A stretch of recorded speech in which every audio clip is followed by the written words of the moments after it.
joni ɗo liste ko ɓeynata laareji fulɓe, c'est à dire que divinité ji ko fulɓe ɓen gollitirayno ka vie mum de tous les jours. Joni noon an wawa so ni ɗo Allah no mari malaikaɓe ono Jibril, Mikail, ainsi de suite. Joni noon ɓe malaikaɓe ɗon andi ɓe gollanay Allah, mais mo ɓe maɓɓe no mari spécialité, on faami. Joni noon enen kadi aɗen faami ɗum, joni ɗi laareji ɗo no wawa say ko malaikaji geno si ɗon faala,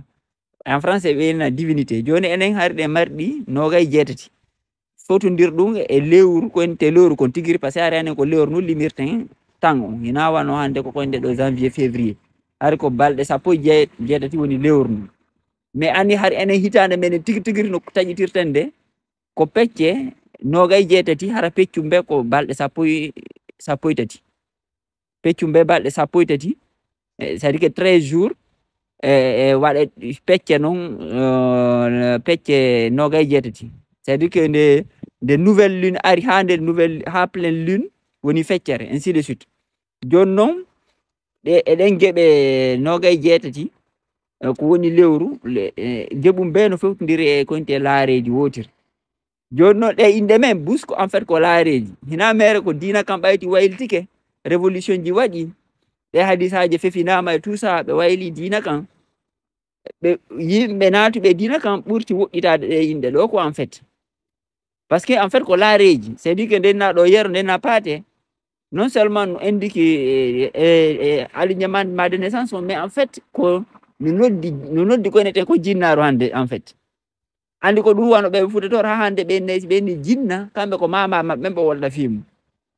on faami. En fait ko ɓenta ko laareji ko a divinité ji men ko ɗi sappo e jeetati marɗen. Joni noon premier on ko Hamma, andi ndenna ɗo premier ɓiɗɗo ma on ko Hammadi, ko fi honnu par ce que ko oɗon foda Hamma, Ham, le dieu Ham, ko ɗon fuɗɗen dieu Ham no ko ɗon inte Baal, ko ɗon woni ba on, Baal ko ba el, ko atiɗo el on, ko ɗon woni hara a fodimo ɗo Hamma a fodaymo kala ko ati e hunde, c'est à dire que si ko nagge nge premier ɓikkon kon nge rimi kon ko Hammadi fodete, ɓiɗɗo ma mo waɗɗa jiidaɗon ko Hammadi fotete, sa remi ko atiɗa wawde kon ko Hammadi, kala ko hunde ko ati kon ko Hammadi fodete, parce que ko Hamma non woni atiɗo ngeno on, ma el on Allah, on faami. Joni ko ɗum enen kadi premier ɓiɗɗo on en fodaymo Hamma, ko ɗum si Muhammad alayhi salam o fodano Hamma, ko ɗum so indira ko Muhamma on, Muhammadu, voilà. Deuxième on ko Samba en fait ko inde laareji, ko inde divinité, inde divinité ɗo Sam ma Sem, no windi noon ka tawrata goyɗi ɗe inde no ton, ɓeyna ko wano Sam mi sikki ma Sem ɓeyna ko ɓiɗɗo annabi nu, mais ɓe jiɓidirdata to moƴƴi par ce que ɓe trafiquti moƴƴi, par ce que andi wano Yawa moynta Yahvé ka Bible. Mais on a des indications dans la Bible que les Israélites, et on reviendra sur ce dossier-là, que les Israélites en fait ont vénéré Yahvé en l'appelant Baal. Ko Baal kono ɓayti ɓe ƴetti contrôle deftere nde ɓe wayli ka Baal winnano fof ɓe watti Yahvé, faami, ɓe tuunini nde Baal nden complètement. Hande sa woli ɗo yimɓe ɓen kay surtout ka réseau joyi yiya yimɓe fof no ena wuyi rewoɓe Baal ɓen ko hirsoɓe ɓikkoyi e ɗuma, mais en fait hina ɗum woni Baal tigiri, kono andi ɓe waɗa e boneji maɓɓe ɗin e ley inde Allah, en fait ko ɗum waɗi sey ko ɓeɗon Allah ɓuri kamɓande, mais en fait koko ɓollirta ɗo Baal ɓenna goɗɗo yimɓe no ƴetti ɓikkoy no okki no yayno hirsini koye Baal, ina hirsugol no, en fait ko foddugol mo, ko sous protection Baal, ko ɗum waɗi annabi Ibrahima fodduno ɓiɗɗo mum Ismaila Hammadi, ko ɗum waɗi on koko ɓeyni ɗon sacrifice, en fait ko foddugol mo, par ce que Ismaila ko firi ko Ismaël, ko inde elle noon ko kanko woni ka atiɗo makko on ko on ɗo woni Hamma, ko ɗon fodete kala ko ati. Bon mi expliqué ɗo e vidéo ji bus. Samba kadi ko laareɗi ndendi Sam, faami, ɓenni wo ko dieu de foudre de tonnerre. Bon on marat en approfondissugol. Troisième on ko Demba, andi ɓiɗɗo ɗi mo ɓe fodamo Samba, ɓiɗɗo tammo ɓe fodano Demba ko le dieu Dem. Nayo bon ɓe fodamo Yero kadi a jaga ko divinité, Maintenant, hier, l'arrêt donc, en rapport avec mémoire et puis intelligence, c'est-à-dire que gande histoire. Andi wono inano jangirtan ɗo ni jangirno lawa hare ha fan ɗo ɗa wawi hawrude fulɓe har ɓe hunji piiji nara tawa neɗɗo normal wata hunjade ɗin ni tum. Ina fiide makko jangol wakkilo jangol hunjinta ɓe. Woɓɓe no ɗum hari ɓe hunjo piiji ma ɗum wawa si ɓe hitoto ni ɓe wola piiji hara ɓe meeɗaɗi jangude kono ɓe andi faami. En fait ko ɗi laaredi yero ko indere divinité men kiɗɗo yiwti ɗon ari paate ɓe no laaredi intendi paate ma ɗum ta ko winte Égypte antique ta de formateur, c'est-à-dire que ɗum ɗo kala ko wano debbo ni de andi nde reedi ɓikkun kuno moƴƴinade ka nder reedu makko ko ndi laaredi ɗo woni protection normalement ɓe ko nayabo on. Sixième mon ko jobbo je jobbo ɗo c'est ça no nantodiri seeɗa ko ɓenta prophète Job. Voilà. Et septième mon ko dello divinité ɗo dello. Huitième ɗo non ɗiɗo oɗo rang ko rang fixé mais giba ɗo hina fixé. Mi anda hon woni rang position mum on tigiri ko won tun ko ɗi sappo e jeetati kono ɗiɗo jeɗɗi ɗiɗo ko ɗiɗo ɗi fiɓi ɗiɗo ɗi anda alignement ko ɗum waɗi ɓiɓɓe ɓen ko ni innirte inde ɗen worɓe ɓen.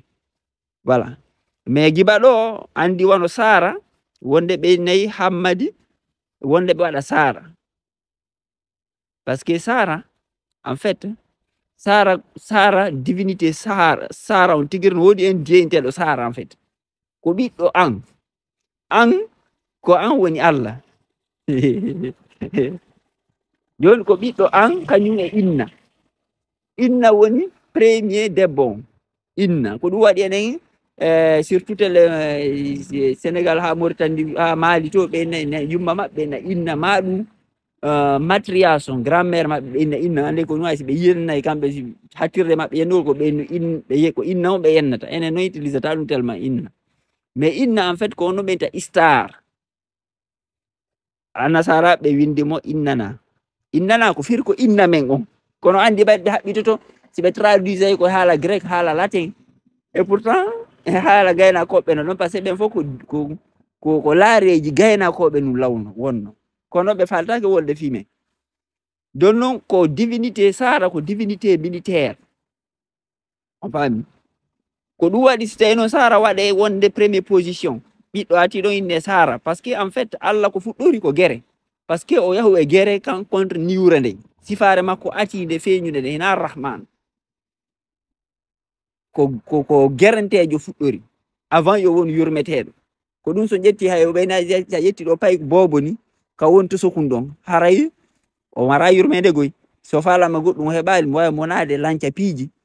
on faami o payi ko bobo no ɗum haray ko fidda ko letta hen nen makko parce que en fait sifare Allah nden ati atron feeñude nen ko guerre faami. Sara ko laaredi guerre ko ɗum noon ɓe représenta wonde Sara ina ko laaredi surtout ma wañaynoɓe ma ɗum militaire ɓe yahoɓe guerre ɓen hara ɓe jogi arc et flèche nanda ɗum nente e pulaar arc et flèche. Voilà, en tout cas équipement militaire on yahoɓe waño ma ɗum yahoɓe guerre ko ley ko Sara ɓe noddata quoi en fait e maɓɓe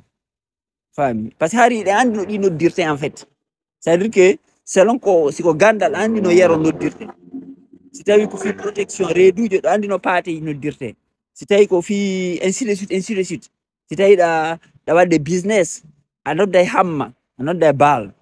na nodday hamma si yo protégane commerce ma on a foday mo ko atoɗa heɓude ko ɗum ha joni ko on kirtiro lutti yimɓe busi ari ɗo udditi pihum ɓe waɗi par exemple business ma ɗum ɓe remi ɗo premier récolte mo ɓe heeɓi ɓe waɗay mo sadaka des trucs comme ça ɗum fop ko on mentalité on culture ko battane on culture en fait o yi donc Sara on wonde ko premier position en fait kono o yi wano ene ɓayti kaɓe folno e hari koɓe ɓuri anude ko fi sori ɓen Sara on kay fayda kañum déstabilisa complètement parce que ko sa wawi goɗɗo ko attuɗa ko corps militaire on ɗannita taw donc hikma guerre o ɗum ɗo ko effacé to joni se feƴƴi ɗon wano inde ko jonte kadi rewɓe kadi ɗum kadi ko laareji wano sira waɗa deuxième partie mi continue.